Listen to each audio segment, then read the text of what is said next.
I feel really strongly about making sure that as a city we don't cut the existing funding available for the Legal Defense Fund. In 2017, during a third quarter supplemental ad, we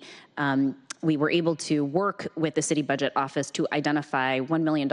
of additional revenue and appropriate it to creating a legal defense fund here at the city of Seattle for the first time in the history of our state, designed to specifically provide civil legal aid to immigrants who were at risk of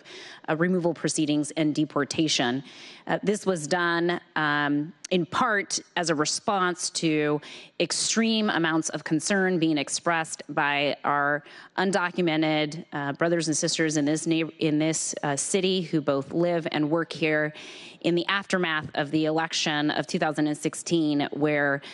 Trump was sent to the White House. And then this morning, I wake up and the first thing I see on my news feed is that this president is now proposing to unveil and roll out an executive order to violate the 14th Amendment of the United States Constitution by denying people who are born here to undocumented immigrants their right to be a U.S. citizen. That is shameful. And it is a flagrant violation of the rule of law and our Constitution and everything that I believe this country can be. And so now is not the time for us to move away and back away from the Legal Defense Fund. Let me tell you, if I could find an additional $1 million, I would make this thing $2 million every year for the next 2 years, because that is the scale of need we're going to continue to see as it relates to this funding.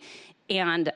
I just cannot express how important it is going to be for us to continue to invest in this space and to make sure that King County and the state of Washington also do the same, because Trump is coming for our families, he's coming for our communities, and now he's even